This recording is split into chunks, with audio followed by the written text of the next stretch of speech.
Support for your public radio station comes from our members and from Rochester Music Hall of Fame, presenting the 2025 concert and ceremony at the Eastman Theater, Sunday, April 13th.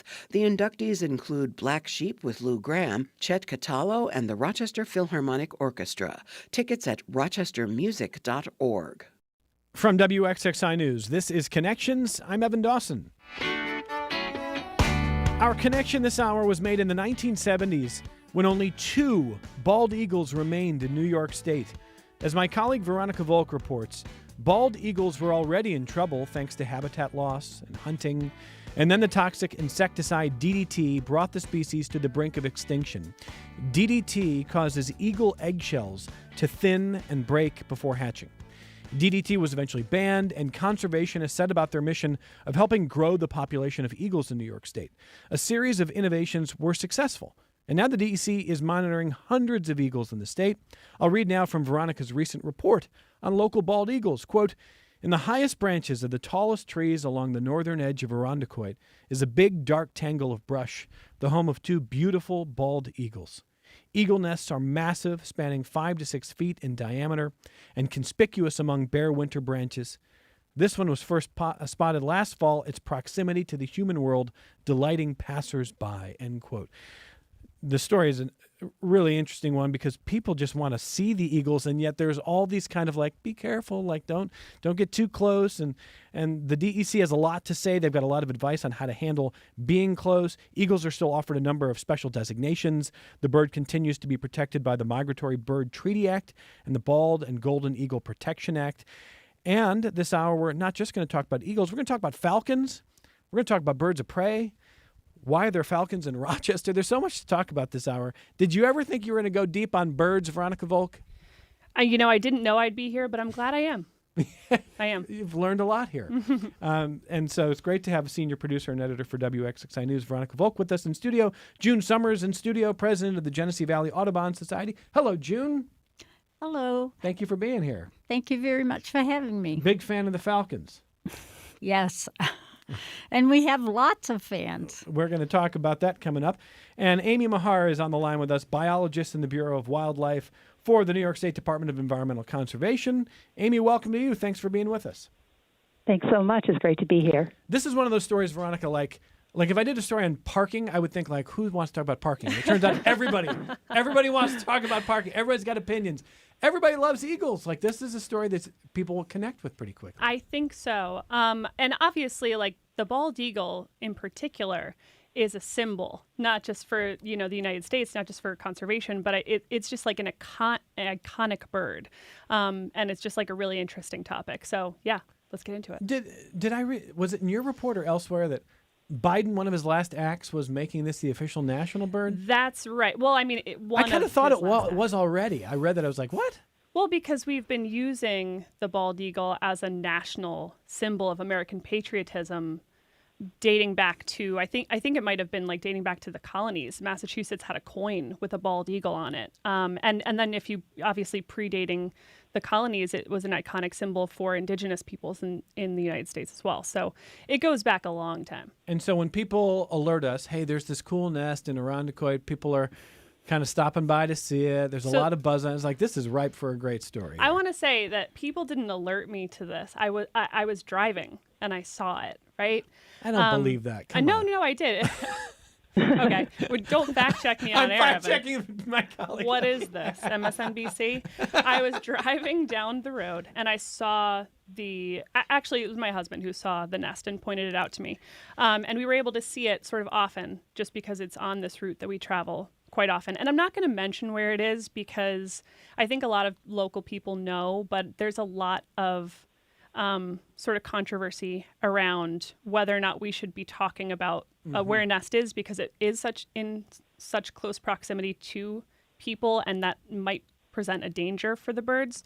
But just know that I was driving this route pretty often and I would see the nest. And so like I became a little bit interested in it and I would see the eagles in the nest occasionally. And it led me down this path where I was talking to other people about it. And then I was seeing it on Facebook groups where people were taking pictures of it and getting really excited. So it started to become like a little bit of a talker. And, you can kind of see why, because once you sort of peek at where bald eagles are right now, it takes you down this road of learning all about the history of the conservation, which spans at this point about 50 years since DDT was banned, 50 years since the first eagle hacking conservation programs were launched in New York. And I'm really interested to hear Amy talk about those. And then also, of course, it brings you to the conservation efforts of other birds of prey that were impacted by DDT, including the peregrine falcon. And it's really interesting to see not only how these species rebound, but how they're able to draw an audience and fans on eagle cams and falcon cams, and how they're able to inspire people to care more about conservation, and also just be more mindful of sort of the history of conservation so that we can think about maybe the future of it as well. Yeah, I mean, it would have been a great story on its own. I did not know about just how dire things were for eagles until your reporting. Really, really precarious situation in the 70s. I can also say I drive sometimes through the Finger Lakes, and there is a stretch leading over to the east side of Cayuga Lake. So if you get off at probably the Waterloo exit, and you head on down just north, heading east before you turn south along the lake, there are a ton of huge nests on the poles, right? And I would my son would be like looking for bird heads popping out. Mm-hmm. I don't know that those are eagles. I know there's other. No. So everybody's about to correct me on that. Not eagles on this one. Veronica saw the eagles. How dare you? What did you see? All you saw were like, hawks or something. But it's the nests themselves are amazing, aren't they, Veronica? Like the one that you saw is huge, isn't it? I mean, like my reporting says, and you can check that out on our website, wxxinews.org. The nests are huge. They're 5 feet across. I mean, the birds themselves are enormous. Oh, June's going to correct me. 10 feet. She's miming 10 feet for those of us watching on YouTube. And you know what? I will actually, I think I should probably hand it over to some of our experts here, but just to say that, like, not only are they nesting in these sort of bare winter trees, which makes them incredibly visible, but the scale of these nests and the scale of the birds themselves, particularly bald eagles, they're really big. So bigger than you think. I saw a bald eagle in person for the first time this weekend when I was visiting Wild Wings, which is a bird rehabilitation center in Rochester in Mendon Ponds Park, and they are enormous. So we can get into all of that, but I do want to talk. They're like as big as a child. They were bigger than my child. They were bigger than my child. They're enormous. So, Amy, this story is a remarkable. I mean, it sounds like a remarkable success story going back to that period in the 70s, right? Oh my gosh, it is such a success story. I want to jump in at the nest that you're seeing along Cayuga Lake. Yeah. Those are osprey nests, and they're amazing. And I love seeing that spot. So they're still cool. All these little heads. Oh, they're super cool. Definitely cool. Yeah. But Amy, I'm sorry. Go ahead. I mean, like I just love, how far we've come considering how. I mean, this was almost DDT was a mistake, but I mean, this was almost a disaster in terms of conservation. Oh my gosh, yes. By 1975. As you said, there was only one breeding pair left in New York State, and they weren't even laying eggs. They were laying eggs, but the eggs weren't viable. So we were really in trouble. But even before DDT, up until like the 1930s, bald eagles were viewed as a nuisance wildlife species, and they were pretty much killed indiscriminately. People accused them of taking their livestock, competing with hunters. There were rumors that they would carry children away, which, by the way, does not happen. They can only lift about 4 to 5 pounds, so no worries about children. So then when DDT came along, it was kind of like, that final nail in the coffin. Luckily, it did not end up being that way. And our restoration efforts really moved things in the right direction, along with a lot of legislation that went down in the 1970s. Well, I mean, in reading Veronica's story about how this happened, first I'm like, those poor two breeding eagles in the set. Like every day, everybody's like, "So what are you guys up to?" Like people like sending like boxes of chocolates and red wine to the eagles. Like I'm reading the story, I'm like, how are they going to do this? And how did this happen, Amy? Like it's amazing that this happened. Okay, so it was a two-prong approach to reintroduction in New York State. There was fostering and there was hacking. So the fostering took place at the nest of the breeding pair down at Hemlock Lake.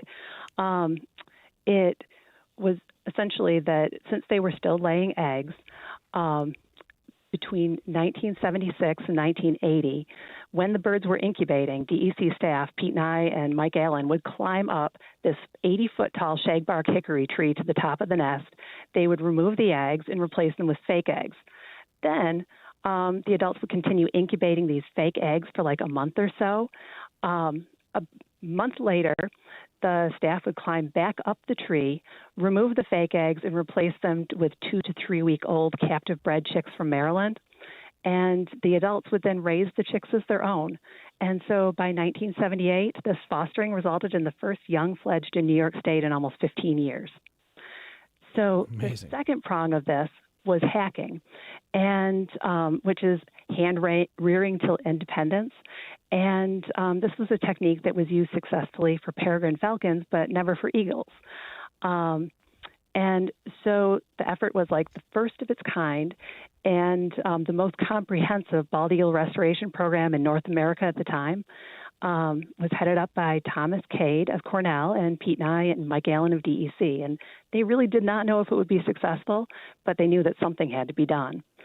So in 1976, at Montezuma National Wildlife Refuge, they brought in these young eagles, young eagle chicks, and they placed them in these large penthouse enclosures at the top of essentially on 40-foot tall stilts overlooking Montezuma's Shockey Pool. And since eagles will return to their natal territory when they reach breeding age, they didn't want to bring adults. They wanted to bring young and reintroduce them into New York State so they'd stick around and breed. So these chicks were hand-fed from behind a tarp. So they never started to associate food with people. They were given carp and small mammals. And then when they were old enough to learn to fly, the side of the enclosure was opened up.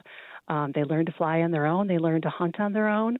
And 4 years after the program began, a couple of the first eagles, Henry and Agnes, nested near Watertown, New York, and fledged 2 chicks. And the program continued at Montezuma between 1976 and 1980. And during that time, 23 bald eagles were released. Then it was so successful that between 1981 and 1989, the hacking program was expanded to Oak Orchard Wildlife Management Area, a couple of spots in the Adirondacks, and in the Albany area. And by the end of the program in 1989, when we had achieved a goal of 10 nesting pairs in New York State, other states were taking up this program, and they were doing the same thing because, it was an amazing success. And really, it gives us hope and lets us feel that we really can make a difference. And also a motivation to never let it get to that point again where we need to make that much of a difference. What's I don't have the note in front of me. I think Veronica's report may have had it. What's the estimate on how many eagles now in New York State? Oh, my gosh. So in New York State, we figure that we have about 476 breeding territories. And in DEC Region 8, which is the area that I cover, it's 11 counties that includes Lake Ontario, Lake Plains, the Western Finger Lakes, and parts of the Southern Tier. So we went from that one nest in 1976, 50 years ago. By 2000, so 25 years ago, we were monitoring 5 nests. In 2015, 10 years ago, we were monitoring 42 nests. And over the past couple of years, I've been monitoring 91 active nests. Wow. So, yeah, it's amazing. What a story. And I'm sure there are more that that we just don't know about that aren't being monitored. And so, listeners, if you want to share your stories, I mean, everybody's already popping in. Our staff and the group chat here talking about red-tailed hawks, and our colleague Jeff says you can see those eagles from his house quite a bit. If you want to share your thoughts, if you've got questions about what to do, especially if they nest near you, that kind of thing, you can call the program. It's toll free, 844-295-TALK, 844-295-8255. 263-WXXI call from Rochester, 263-9994. You can email the program, connections@WXXI.org, and join us on the YouTube chat on the WXXI News YouTube channel. We're on there right now. Before we talk falcons, though, on the question of what to do if they're nesting near you, let's listen to a little bit of sound first here. Some advice from the comedian Nate Bargatze, who had this happen to him. He's talking about eagles nesting nearby. Let's listen. We had an eagle build a nest in our backyard, and if you ever have that happen, just so you know, the eagle owns your land. You can't do anything. You can't bother it. Like, you can't disturb it. You got to be like, do you mind if we come out to the yard that we pay for? And if the eagle's not feeling it, you got to go back inside. Can't kill it, you go to jail for life.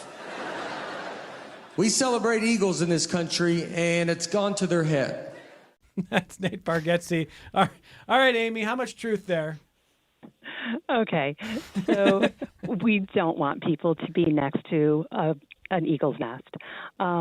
Really, to avoid disturbing the eagles, that you should give them at least 660 feet.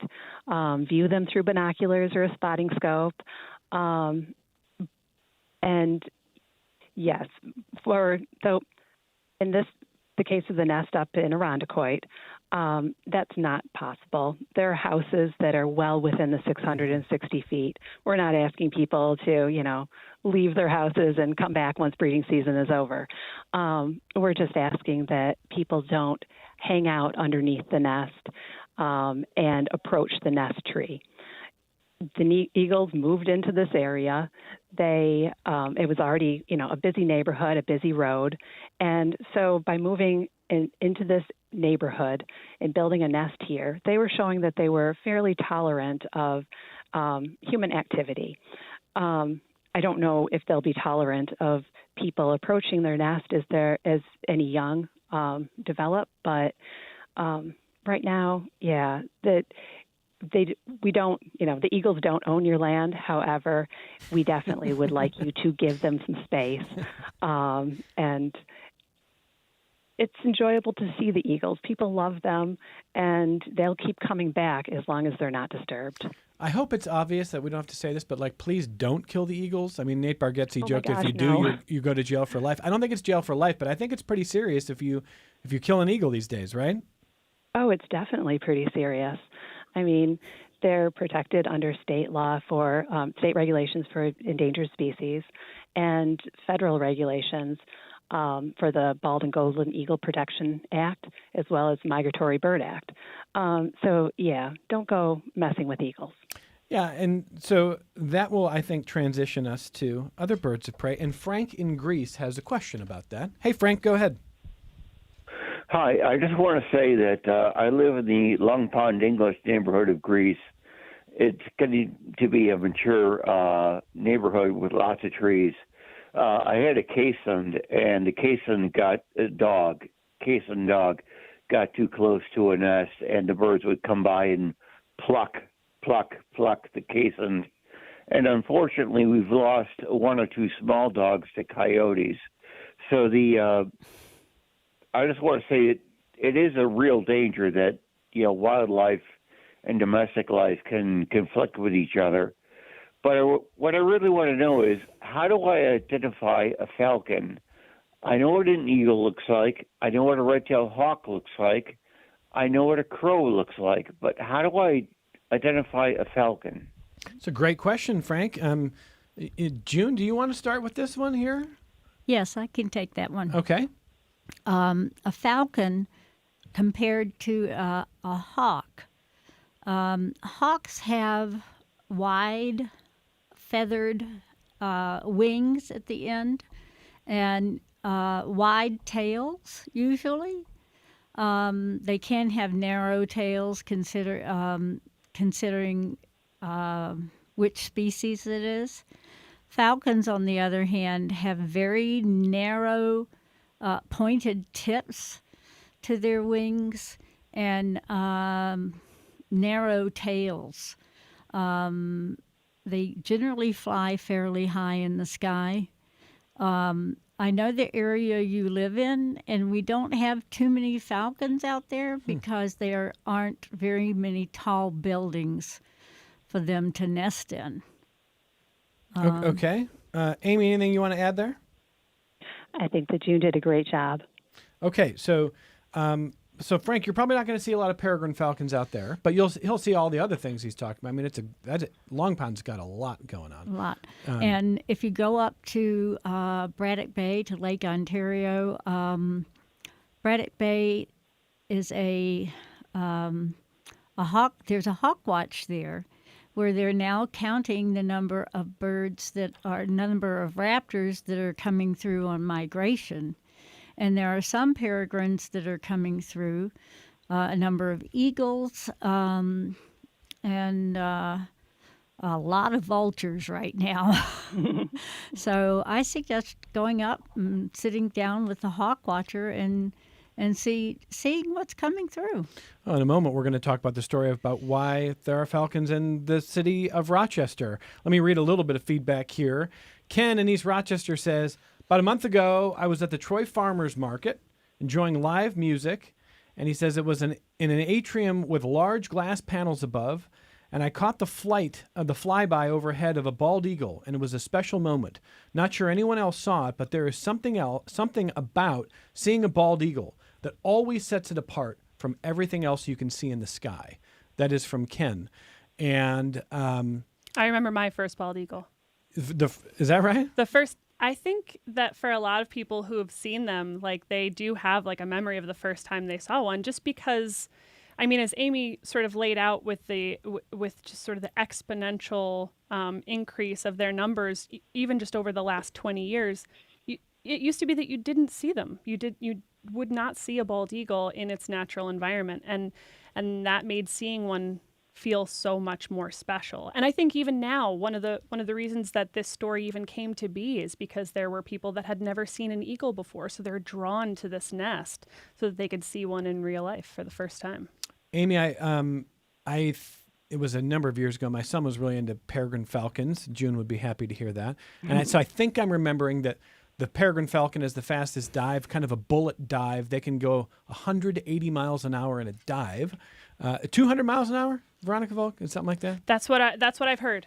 I've heard 180, Yeah, 220. also. It's in that range. It's very fast. Fastest land animal on Earth. Peregrine falcon. Not as good of branding as the cheetah, unfortunately, but they are the fastest. Very fast. But I learned in your reporting that if you see the eagles, I think it's a mating ritual, you said they engage in a stunning courtship ritual in which the pair will intertwine their talons and free fall. Yes. That would be amazing to see. And I'm going to need Amy to confirm on this bald eagle fact, but what I've heard is that it's very much like how they fight as well, but they intertwine their talons and they free fall, they dive. It's called a death spiral for some people who have had the pleasure, I guess, of seeing it, and they sort of like let go in sort of game of chicken, which I think we got to rebrand the name chicken, I guess, but they let go and they sort of climb back into the sky. But Amy, am I correct on that, or is that one of those social media You are correct. rumors? Okay. No, you're totally correct about that.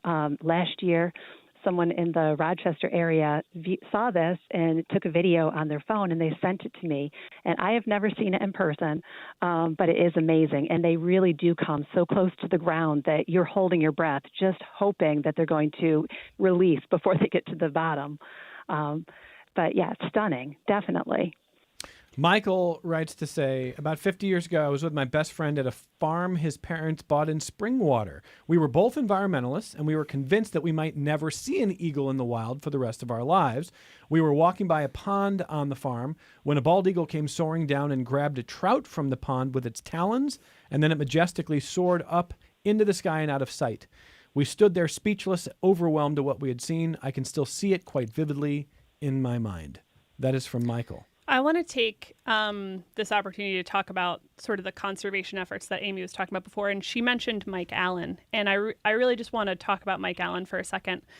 He unfortunately passed away a few years ago, but when he was fresh out of college and joined the DEC as a wildlife tech, one of the first projects that he was involved in was this eagle foster parent and hacking conservation programs that we talked about.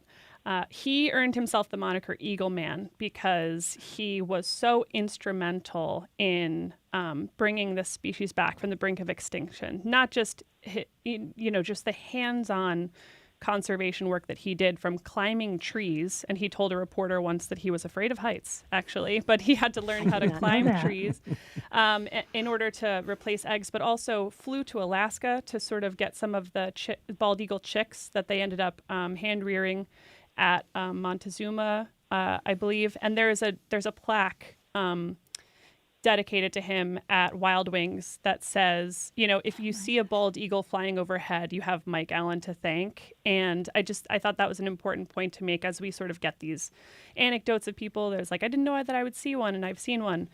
Here's a person who's really, he was so instrumental in bringing this species back in New York, but also, as Amy mentioned, the hacking program was so wildly successful that it was duplicated by other states. So I just wanted to take a moment to give a shout out to Mike Eagleman Allen. Yeah, well earned, appropriate. And now listeners are sending, Carl sends me, check out the Eagles of Onondaga Lake. There's cams, there's groups that follow these things. And so before we turn to the Falcon stories, Amy, why do you think eagle camps? I mean, during the pandemic, people were watching this pair of eagles in California. I think, Veronica, were you writing about that? Yes, I was. Okay. So sometimes before a show, I read too much and I don't know what my source is. It's an eagle cam called Friends of the San Bernardino Great Bear Valley. Oh, now see, I'm going to mess it up. But there are two eagles in Southern California who gained internet stardom, actually, during the pandemic. And a lot of the things, a lot of people are into birding. And I know that, like, I'm in my 30s, so I'm like solidly getting into birding. But the pandemic really, I think, gave people an excuse to start bird watching and birding. It was something to do outside. It was something that they could do with a community. And also it was a way to experience nature and be excited about something at a time when things were really scary. And I know that this particular eagle pair became really popular during the pandemic, and it got people interested in these birds of prey. But we have our own cameras here in Rochester. Yeah, I want to talk about the Falcon cam. Yeah. Because I have been watching it every day. I mean, there are people who are like locked into that. It's me. I'm people. Veronica is people. So why don't we do this?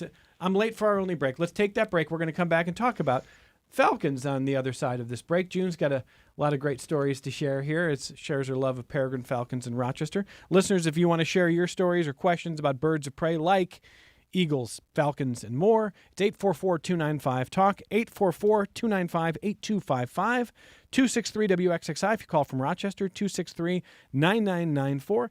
Email the program connections@WXXI.org. Join the chat on our YouTube page, WXXI News YouTube page. We're right back. Support for your public radio station comes from our members and from Labella Associates, dedicated to the pursuit of partnership for more than 40 years, offering services in the development of buildings, infrastructure, environmental, and energy projects. Labella, powered by partnership. LabellaPC.com. This is Connections. Oh boy, I just looked at the phone board. I better take a few calls before. Love People birds. love birds. They love birds. They love the birds. Brian in Irondequoit's got a story to share. Go ahead, Brian. Oh, yeah. A couple of years ago, I was stepping off my back porch, right over the top of my head, maybe 10 feet up. Two eagles locked talon to talon. You were talking about that with falcons, but were they was this territorial display or mating, or I was always curious because, like I said, it was so close, I couldn't believe it. Brian, thank you. Maybe they were just clumsy. Amy, what do you think? I think it was very likely mating, although it's very difficult to tell sometimes because eagles defend their territories from other eagles, and they will fight to the death. So most likely, though, it was mating, but it could have been a territorial dispute. An email listener wants to know if eagles are still poached for trophies, Amy. They should not be. We haven't had any issues with people shooting eagles recently. So I would say no, that hasn't been as much of an issue as it was in past years. Well, Brian, thank you for that phone call. We'll work on more of your feedback, listeners, in just a second. June Summers did want to say hello to Amy, so I'm going to give you the mic, and we're going to talk about falcons here. Go ahead. Yes. Hi, Amy. Hi, it is wonderful to hear your voice. It is wonderful to hear yours. I don't know if Evan knows, but Amy also works on the falcons as well. Well, Amy can do it all. I really Yes, feel confident. she's with very Keep me talented. busy. And June is president of the Genesee Valley Audubon Society. So why are there, for people who hear the stories of the falcon camps in Rochester and peregrine falcons, why falcons here? What's the story? Okay. It started back in 1994 with Argini and Dennis Money. Dennis Money was in their environmental group, and he went on a trip to New York City, and he saw a falcon go into a stoop by the window of his hotel, and he said, "We can do this in Rochester." So he was able to get a permit, and buy 12 Iases is what the name of young peregrine falcons is, and he bought 12 of them and set up hacking boxes for them on top of the Argini building downtown, and raised them so that they could not see him when he was feeding them. And when they were old enough, he took the fronts off of their boxes, and they learned to fly. And he asked for volunteers to come and watch them as they were learning to fly, to pick them up off the ground in case they came down. And it was a really interesting experience because I had never had experiences with falcons before. And these young falcons had to teach themselves to fly and hunt. And they would play with monarch butterflies and the tops of trees and practice hunting in that manner. So in 1998, he asked if he could put it was 1995. He asked Kodak if he could put a nest box on top of the tower.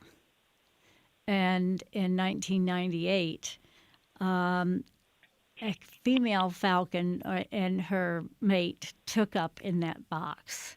And that's where it really all started. It goes back to Dennis Money? Dennis Money. So I just looked it up. But the last time we had Dennis on this program was 2017, talking about his efforts with the white deer down on Seneca Lake, which, by the way, probably needs a connections refresh. That's such an interesting story. I don't even know what the latest status is of like who's running it and what they're doing. Yeah. So that, but I'm not surprised to hear Dennis Money was at the heart of the peregrine falcons. That's and how are they doing, June? What should people know about falcons these days? Well, we have been through a number of pairs of falcons. We have moved the falcon box off of the Kodak building.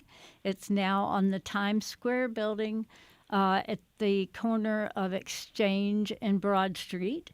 We have now successfully fledged for a total of 86 falcons, Iases.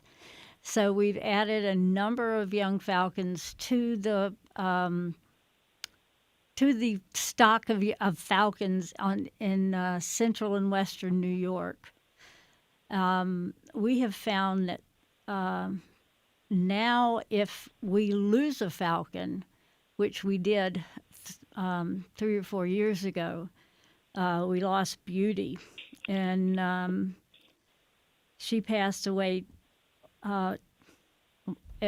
while she was trying to lay an egg, we believe. Oh, boy. And she did that at 1:00 in the morning on an April evening. Within 12 hours or less, another young falcon, which is the falcon that is now the dominant female in the nest box, took over in less than 12 hours. That is remarkable. We now have a stock of falcons around that we have replacements. And, when we started this, we didn't have that. And now we have falcons that winter over here in Rochester. Well, not only did we not have that, June, and correct me if I'm wrong, but I believe that peregrine falcons were eradicated from New York State completely gone. And the falcons that Dennis Money saw in New York City, they were part of a conservation effort that I'm sure maybe Amy can speak to, where they were deciding they had tried to re-release peregrine falcons captive bred in their natural environments, which would be like the side of cliffs, maybe like in the Adirondacks or something. And their numbers were so small that they were being decimated by natural predators like the great horned owl, I believe, right? Yes. So they're like, oh no, what are we going to do with this falcon? Well, they live on cliff sides, what looks kind of like cliffs, buildings. So we'll try to release them in cities. They have pigeon populations, which are a natural food source for peregrine falcons, and no great horned owls. Right. So win-win. And it was a really successful program in New York City that we were able to replicate here in Rochester, and it's been really successful. Right. New York City has the largest peregrine falcon population for a city in the world. Toronto has a large peregrine falcon population, and they have a Canadian Peregrine Fund is in Toronto, and they have a lot of peregrines there. So between Rochester and Toronto, we have a lot of peregrines. That's a great story. Hey, Pat in Geneva, Alexander and Avon, I'm coming to you next on the phone. Hang there for one more second. Amy Mahar, a biologist in the Bureau of Wildlife for the New York State Department of Environmental Conservation. Anything that you want to add or that we should know about peregrine falcons? Well, they are still endangered in New York State, but we monitor them on a regular basis. I think within the last year, we were monitoring 105 territories. So, yeah, they're doing really well in New York State, much better. And that is thanks to folks like Dennis Money, and who did get the program started up here in New York, in upstate New York. That is such a cool story that tall buildings emulate cliffs. Yeah. It's such a it's such a creative solution. It's really great. It's also really interesting because Thomas Cade, who Amy mentioned before, he's a biologist at Cornell University, also a falconer, which is, I think, how he came to know about hacking, which is this process of hand-rearing chicks. And he was hand-rearing peregrine falcon chicks, tapped by the DEC, I believe, and please, someone jump in if I'm speaking out of turn, but tapped by the DEC to try to pilot a similar hacking program for the bald eagles. So you're looking at, first of all, people who are so dedicated to these animals and their conservation efforts.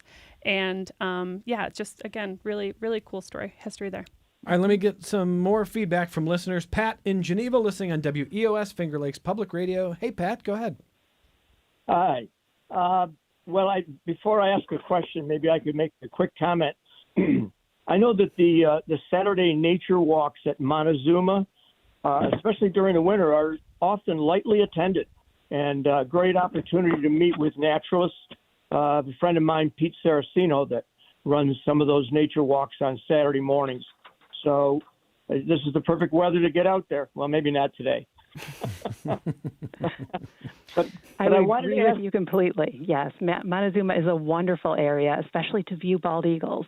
They have 11 bald eagle nests right in that area. Plus, you'll see a bunch of other birds too. Mm-hmm. Go ahead, Pat. I wanted to ask about kestrels. So I lived in New York State until I had to move away in 1983, and it seems like you couldn't drive down a road without a kestrel on a power line, a sparrowhawk, right? And I've moved back here. I've been here 5 years and just don't see them like I used to. And I'm hoping you can tell us why, or maybe what's being done about it. Okay. Thank you, Pat. Amy, do you want to start on that one? I can give it a shot. So we don't have any monitoring programs for kestrels in particular right now. I know that for a while there, we had some nest boxes that were hoping to promote kestrels in the area, but we really haven't been doing that for a bit now. And it's unfortunately mostly a funding issue. So I know that we still see them quite often when we are out doing winter raptor surveys, and because they do like the grasslands and meadows. But whether they have declined significantly, we don't have the numbers on that. They are included in our breeding grassland bird surveys, though. So I don't have the information off the top of my head, but that's one way in which we are still doing some monitoring of them. Okay. Anything to add there, June? Audubon New York's opinion is that they are in decline, and it's probably because of pesticide use. Because they eat insects. So that's the Audubon opinion. Pat, thank you for that phone call. Alexander in Avon next. Hey, Alexander, go ahead. Hi. I just wanted to comment on the fact that I was privileged to see several bald eagles at the Montezuma National Wildlife Refuge. It's certainly, driving on the thruway, you'll see the big metal statue or carving or artwork, but when you saw it in real life, it totally took my breath away. I have since gone to Montezuma multiple times, sometimes trying to see if I can photograph the bald eagles. And so I have a question, that is, if you're attempting to photograph these birds, what is the best way maybe to go about doing so? How far should you be away from them? And one last comment, that is that as a result of having first seen the bald eagles, I have since started taking notice of other birds, to include sandhill cranes, which I saw last year at that same refuge. Okay. Thank you, Alexander. So Veronica's reporting had the number, and I think Amy might have mentioned it earlier, 660 feet, which might seem oddly specific. But Amy, is that the idea? Don't get, even if you're photographing eagles, try to stay that far away? You should try to stay that far away. And plus, if you're doing that, then the eagles are going to be having normal eagle behavior, and it'll probably give you something a little bit more interesting to get a photograph of. So that is a plus. But yeah, eagles are so big and charismatic that I think they're often an entry bird for a lot of folks as they're getting into birding. They do capture our imagination. And the DEC, Alexander, indicates, and I'm sure probably Alexander's onto this already, but don't try to make them fly. Don't force them to leave the nest or anything just for the sake of a photograph. Refrain from loud noises that might spook them a bit, car horns, that kind of a thing. Just kind of be cool and keep some distance, and they'll probably give you great material to work with there. So, Alexander, thank you for that. Let me squeeze in a few more written comments here. Charlie says, I am overjoyed to see the bald eagles are back. It is a dream come true for me and other backyard environmentalists. I remember the first time I saw a bald eagle with my kids in Glacier National Park on the Going to the Sun Highway when a bald eagle flew parallel to our Astrovan. We were excited and pulled over and watched the eagle fly away. No one spoke for quite a while. We were so stunned. Catherine says, reference to something I read about in Veronica's story, said, I grew up in West Irondequoit. I was a student during the time of our school mascot rebrand. When we were voting on new options, I remember thinking, Irondequoit Eagles doesn't make much sense. I'd never seen an eagle in the area. I've never been happier to be proven wrong.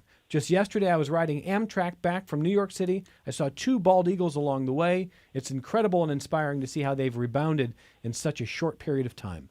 That's Catherine. So, yeah, I mean, it's a little community story there, the rebrand. It is incredible, and the town was rebranded from the Irondequoit Indians, and they chose the moniker the Eagles, which I think has such particular significance for people, obviously, who sort of love the eagle as a symbol for strength, and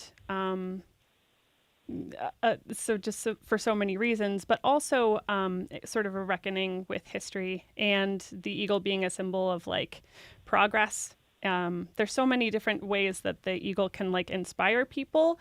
And I really do love that little anecdote of the rebrand, especially because like the Philadelphia Eagles beat the Kansas City Chiefs in the Super Bowl this year. And I just think that that's just an interesting full circle moment for us. So. Two other comments here, and then we're going to talk about the future of conservation here to close the program. David from Nunde says, if anyone's interested in reading about peregrines, there is a classic book, The Peregrine by J.A. Baker, who writes about a falcon he followed in England.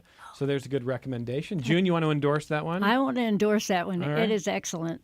And MJ says, I always used to see kestrels in hedgerows, but both the farms and local towns are removing those at a rapid pace. Hedgerows are so important to birds. That's from MJ. Yes, June? Yes. Okay. Yep. Anything to add on that point, Amy? I guess I didn't think about the connection there. No, I mean, if you're having more diversified habitat, then yes, it's going to be better for the species in general. It gives them a place to hide out, to avoid predators. So definitely not a bad spot. And thank you, MJ. So Veronica, your story not only is, as I said at the beginning, just such a cool story about local interest, but it's a history story. It's a story, and it's a success story in conservation. Where's the movement go next year? What questions do you think need to be answered? That's a really good question. I think one of the things that I was thinking about as I was reporting this out is how many different levers were pulled in the conservation of the bald eagle and the peregrine falcon.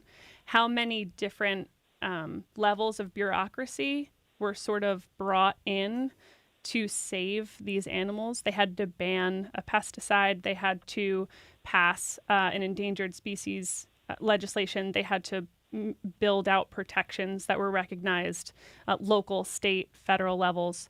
And this all happened 50 years ago. And since then, there's been constant work to sort of continue to fund these programs and to staff these organizations that do this work. And it occurs to me that the time that we're in is a lot different than when a lot of this work started in the 1970s.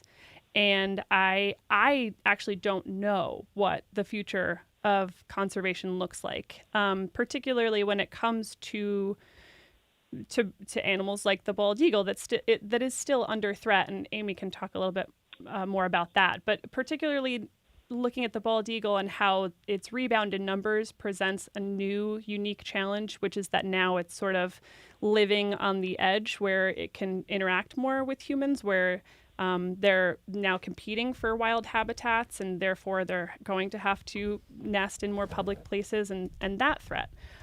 So conservation as a paradox is something that I've thought about a lot, and I'd love to hear Amy's thoughts as someone who's doing the work and where she thinks the work is going. So right now we're looking a lot into the different threats that are still that eagles are still facing, and one of the biggest threats that we don't have as much control over are 67% of eagles in New York State die of trauma, and that's usually like vehicle strikes. And because they're such large, heavy birds that it takes them a bit to get started when they're lifting off the ground, when they're scavenging roadkill on the side of the road. And often they take off right into the path of traffic. And so that's one of the biggest causes of mortality. But we also have lead poisoning, and that's like 12% of deaths in New York State. But this is something that is really preventable. And so this part gives me hope. So lead bullets are used by most hunters.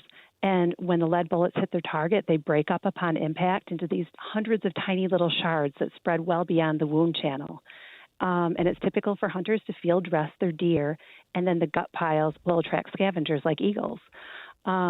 and then so eagles are unintentionally exposed to these toxic lead fragments. And it only takes about a piece of lead the size of a grain of rice to kill an eagle. So it's huge. But the good news, this is what I find hope with, is that we can do something about it.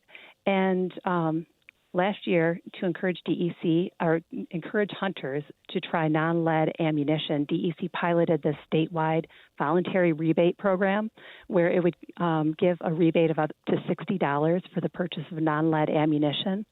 And I've heard that this program will continue into 2025 and 2026. So I encourage any hunters to Google Hunters for Eagle Conservation New York to find out more information about how they can participate. Great stuff. And we got about 30 seconds, June. Some final thoughts from you on the subject of conservation? All right. Visit ourfalconcam.com to watch the falcons incubate and raise their young. They have 4 eggs at this point. And I'd like to invite everyone to Bird of Prey Days at Braddock Bay Park, the 26th and 27th of April. And both of these things are awareness and educational events, so to speak. And you'll learn more about... Great family events, I bet. That's great. And you'll learn more about conservation of raptors. So Braddock Bay Park, 3 weekends from now, about 2.5 weeks from now. Saturday and Sunday? Saturday and Sunday. Wonderful. Thank you for being here. Thanks for sharing your passion and your expertise, June. It's been great having you. Thank you. June Summers is president of the Genesee Valley Audubon Society. Amy Mahar is biologist in the Bureau of Wildlife for the New York State Department of Environmental Conservation. Amy, thank you so much. Really enjoyed it. Thank you very much. It was great to be here. And Veronica Volk, I'm so glad you noticed that eagle's nest. As on am your I. drives. Well, I mean, I live in Irondequoit. There's wildlife everywhere in Irondequoit. There is. Thank you. It's fun. Thank you very much, Evan. This is great. Let's do more of this. From the whole team at Connections, and it's a list too long for me to mention, but it is a wonderful team. And we're wishing you a great day. We're back with you tomorrow on member-supported public media.